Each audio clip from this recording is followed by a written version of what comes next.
Good morning dear students, welcome to the science class. So today we are going to start chapter number 2, which is health and hygiene. So what is health?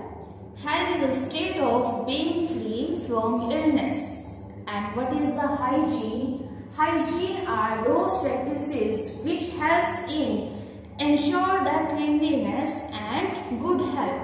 It helps in preventing the disease. So in this chapter, what we are going to study? We will study about health.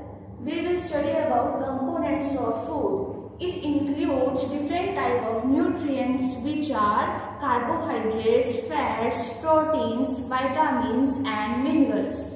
Right? Then we will discuss about diseases. So there are two type of diseases. These are communicable disease which spread from one person to another person, like called chickenpox, polio, AIDS, right?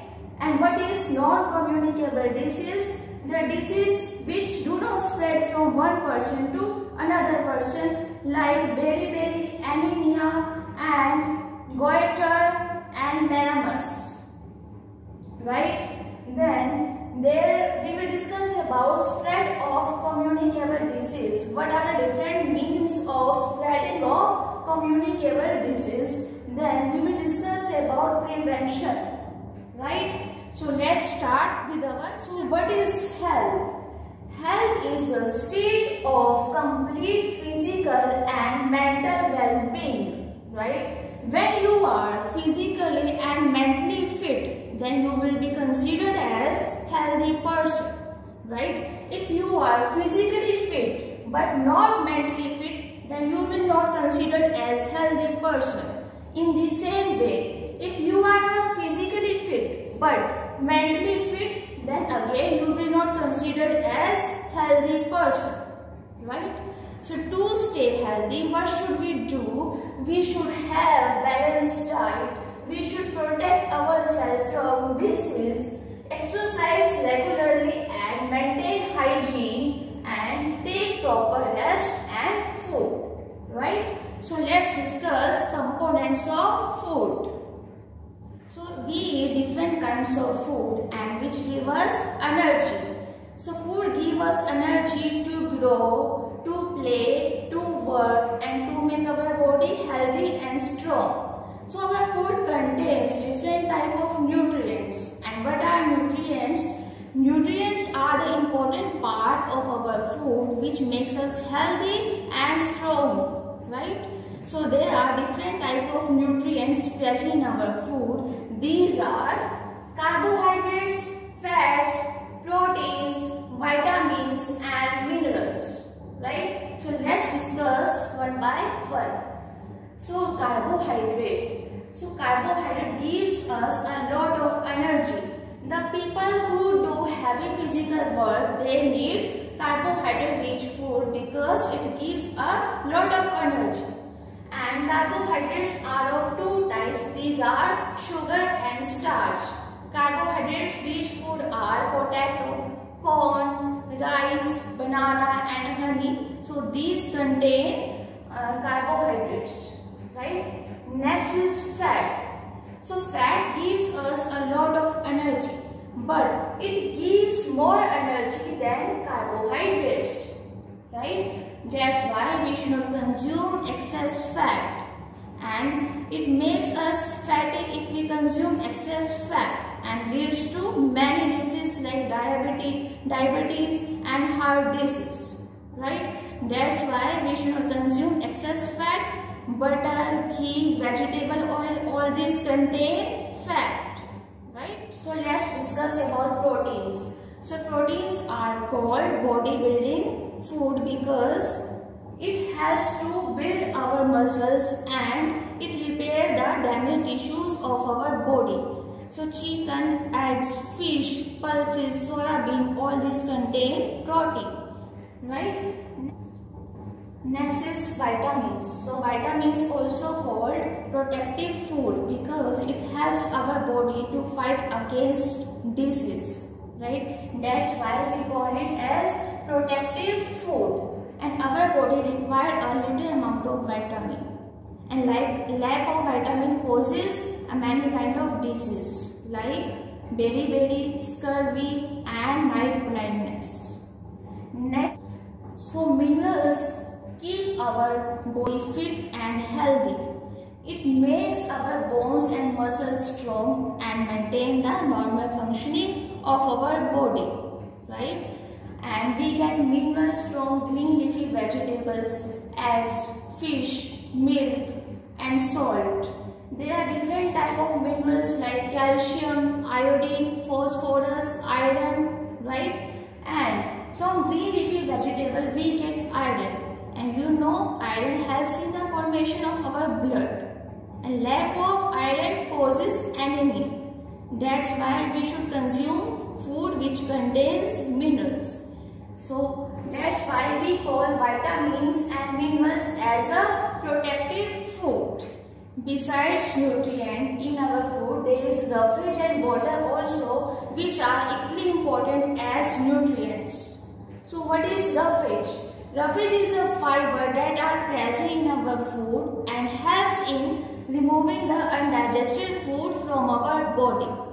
Like vegetables, fruits, whole grains, these contain roughage. And salad is a rich source of roughage. Next, water.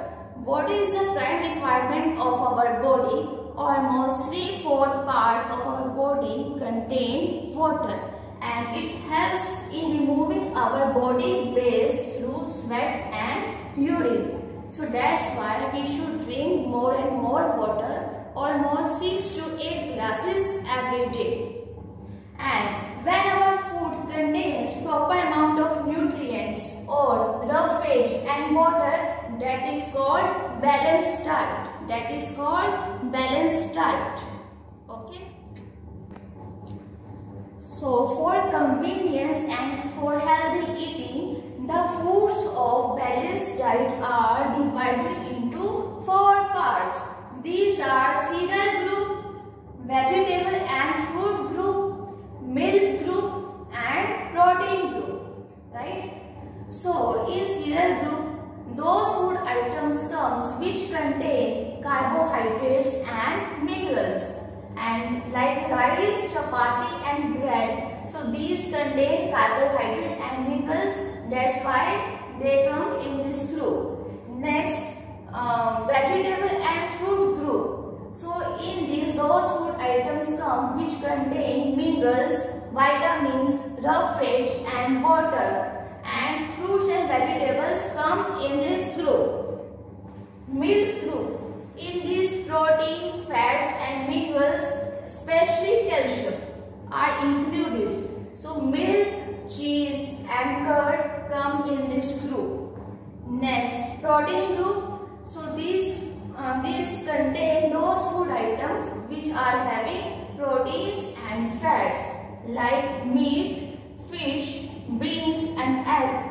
So all these contain proteins and fats. That's why we should eat food from all these 4 groups every day. Only eating right amount of all food is not enough. The food should be washed, cooked and stored properly. Like the fruits and vegetables should be washed properly before eating to make them free from dust and chemicals. Next, food should be cooked with care. We should not overcook our food because it destroys the nutrients present in our food. Then, raw and cooked food should be stored properly like refrigeration you can use, and other methods like dehydration, which means removing all the water content from the food, salting, canning, sweetening and adding different type of preservatives. In this way, we can preserve nutrients in our food. So let's discuss about disease. So what is disease? So disease is a condition when a part of our body doesn't function properly, right? And it is very unpleasant to be ill. So we have divided disease into 2 parts, that is non-communicable disease and communicable disease. what is non-communicable disease? The disease which do not spread from one person to another person, that is called non-communicable disease, and it is due to deficiency of nutrients like carbohydrates, fats, proteins, vitamins and minerals, right? That's why we call it as deficiency disease like anemia, beriberi, scurvy, rickets, marasmus.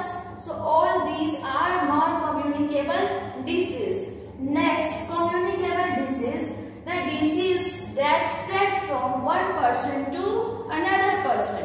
So that is called communicable disease, and it is caused by microorganisms. So they can enter in our body by various means, like from air, from water and from food. They enter in our body and causes communicable disease, right? Like cholera, polio, malaria, common cold. These are all communicable diseases.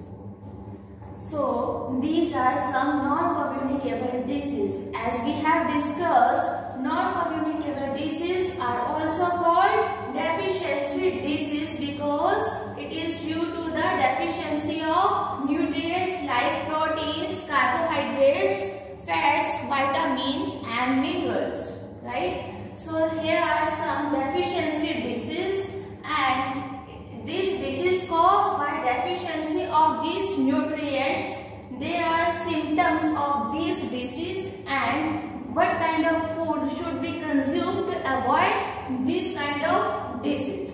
So first one is marasmus, and it is caused by deficiency of proteins, carbohydrates and fats. And what are the symptoms? The person becomes very weak and ribs are also visible. And food rich in nutrients like rice, wheat and potatoes. Next, kwashiorkor. So it is due to the deficiency of proteins. And what are the symptoms? The legs becomes thin. And food rich in nutrients like eggs, fish, meat and pulses. Next one, anemia, and it is due to the deficiency of iron, and iron is a mineral. And what are the symptoms? Weakness and pale skin. And the food rich in iron, these are eggs, pulses and spinach. Next is scurvy. It is due to the deficiency of vitamin C, and symptoms are swelling and bleeding of germs. And food rich in vitamin C are amla, all kind of citrus fruit like lemon and orange. Next, rickets. It is due to the deficiency of vitamin D, and symptoms are bent legs and bending of spine. And food rich in vitamin D are milk, fish and sunlight is a source of vitamin D. So these are communicable diseases. As we have discussed, communicable diseases are due to microorganisms, right? What are microorganisms? Like bacteria, virus and protozoa. And these are present everywhere in air, water and food. That's why they can enter in our body by different means like air, water and food. And it spreads from one person to another person. That's why we call it as communicable disease. So here are some diseases like cholera, pneumonia and tuberculosis. So these are due to bacteria. Then common cold, polio and chickenpox. So these are due to virus. And malaria and dysentery, these are due to protozoa. So these are some communicable diseases. So this is about disease which we have divided into communicable disease and non-communicable disease. So thank you students. Have a nice day.